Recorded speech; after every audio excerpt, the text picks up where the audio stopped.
Fellas, AC here. Welcome to another review. Dior Privé Spice Blend. The moment I sprayed it, the first time I sprayed it, it made an amazing impact on me. It's one of the nicest Dior Privé fragrances I've smelt in recent times. And I got this decant. As you can see, it's a 10 ml decant, almost 4 ml gone. I got this decant beginning of this year. So I've worn it in every season. And every season I've enjoyed this fragrance, and it reminded me, the moment I smelled this fragrance, it reminded me of something I had sampled but I didn't have a bottle of. So I wanted to confirm my suspicions, and it is a distant relative of Spice Bomb by Viktor & Rolf. But I'll talk about Viktor & Rolf Spice Bomb soon. I want to review it and I'll do a comparison video if required and if you guys request it. But I want to give the spotlight to this amazing fragrance. It's really amazing. So let's start with the basics. First released in 2019, and the parfumer is François Dimaschi. And when I smell fragrances like this, that is when my respect for François Dimaschi grows even more, because he keeps producing these amazing fragrances, whether it's designer, whether it's a niche category, he creates something amazing whenever he gets a chance. And here I think he's been given the creative license to produce a sort of a mix between gourmand and spicy oriental. And I don't think many fragrances in the Dior Privé line have this characteristic. So let's start. I've already sprayed it about 10 minutes ago, so I'll go with that. When you first spray this fragrance, the first thing that will sort of greet you is a very sour, syrupy, slightly sweet, spicy, boozy fragrance. Okay, so they've used rum absolute, and they've mixed rum absolute, and rum absolute is very tangy, and they've mixed it with ginger. So boozy, zesty, spicy, right? And the ginger here smells like, or feels like, the sushi ginger you get. You know, it's slightly sweet, slightly syrupy, but very zesty and spicy, right? Mouth-watering. And then very soon it's met with a most amazing note of pink pepper, one of the best pink peppers I've smelled. And then comes the star of the show in the opening and middle stages, mixed with that booze, dry, very dry, aromatic cinnamon. Amazing, amazing cinnamon. And as you know, if you're experienced, cinnamon and ginger sometimes give off that tobacco vibe. Superb. Superb fragrance. Absolutely amazing, amazing opening. This smells so good. In the middle stages, the fragrance becomes drier, and it brings in two notes which are contrasts to each other. One is dry, woody, aromatic coriander. And that thing is mixed with clove. Now, clove in a fragrance brings in that resinous, rich, earthy spiciness. So fragrance becomes a little bit from zesty and tangy to a little bit more voluminous. So it's very airy, tangy, and then a little bit more voluminous, chewy kind of a volume to the fragrance. But all the facets I described, you know, the tanginess, the spiciness, the beautiful, beautiful pink pepper, the cinnamon, the ginger, they all stay throughout the middle stages. You know, it's a beautiful combination. Really like it. And then it brings in bay leaf, and fragrance becomes a little bit more woody, from airy, spicy and syrupy to a little bit more woody, little bit, and hence a little bit more powdery. What a fine fragrance this is. Towards the late dry down, that tobacco characteristic, the dry, fine tobacco nature that I described, combination of ginger and cinnamon, that develops a little bit more. The fragrance stays dry, slightly woody, slightly aromatic, spicy, if you see what I mean. That's why this is a brilliant combination between gourmand aspects and woody oriental aspects. Fine fragrance, really good.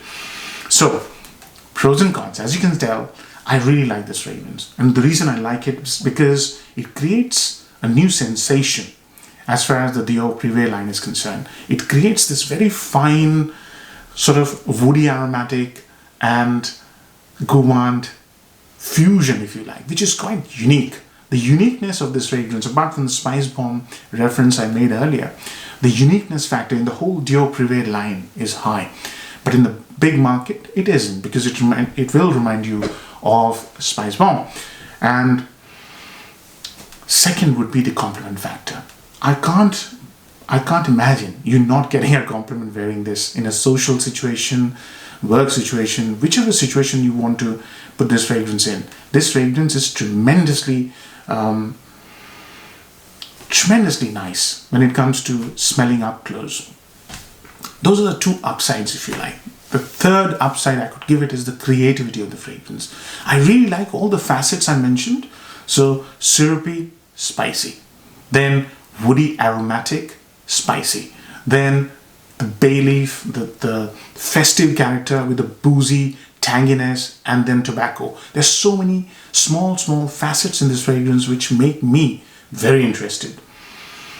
What a nice fragrance this is. And oh, I forgot to mention this. Sometimes during the daytime, if I wear it, I get this little soapy nuance, as if something clean smelling has been mixed with a gourmand oriental, spicy oriental.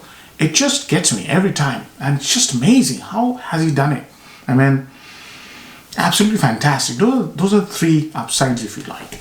Now the downsides. Obviously, number one is it reminds you of spice bomb, so it doesn't really come out as something that is terribly unique. That's the one downside. Number two is a generic downside with all Dior Privés, but in this case, I don't think it's a big downside, and that is the price point.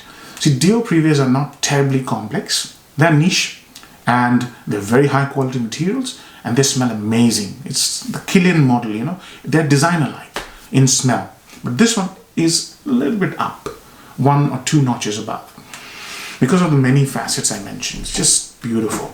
So price point or value for money is, I would say, medium. Yeah, 125 ml will cost you £220 from the Dior website. In the open market, it might cost you a little bit less. But the bigger the bottles, the price, pound per ml reduces. So if you go for the 450 ml or 400 ml, the price is coming to about 1 ml, £1 per ml. So price, as you know, it's a volume-centric model. The bigger bottle you get, the cheaper it is. So that's the value for money. Let's talk about occasions. This is super festive. This fragrance smells like festival time. This is Christmas, about 20 days to Christmas or whatever. And this smells absolutely festive. It's beautiful. It's very joyous, very high energy, very optimistic kind of a fragrance. The whole thing has been composed with making somebody's day kind of a situation. It's really nice. So, occasions, festive times, whatever festivals you celebrate, put this on, it'll really cheer you up. That's the biggest selling point of this fragrance. I think cold weather suits this fragrance, although I have worn it in every single weather. I even tried it in summer evenings and I enjoyed it. The gingery, syrupy aspect came out a bit more. So if you live in a hot country, I think you will experience the gingery, syrupy side a bit more. It'll be a little bit more sweeter, I think, if you live in a hot country. In cold country, it's very beautifully blended, completely well-balanced fragrance. And age groups, any age groups. Such a versatile scent. If you like spicy, woody, slightly gourmand scents, you're going to like this. Any age group, 20 to 60 plus, easily. Time, you can wear this during daytime if it's cold weather. You can wear this evening time if it's warm weather. So it's that kind of versatile fragrance. Compliment factor, massive. I would be very surprised if you don't get a compliment wearing this fragrance, provided people smell you. Which brings me to the next point, and that is performance. How's the performance on this one? Longevity, I get 8 to 10 hours quite easily in this cold, biting weather. I wore it today, I was testing it, and the projection on this fragrance is medium to high, I would say, in very cold weather, right? In warm weather, it projects like crazy. So it has tremendous projection in between weather, in between climate.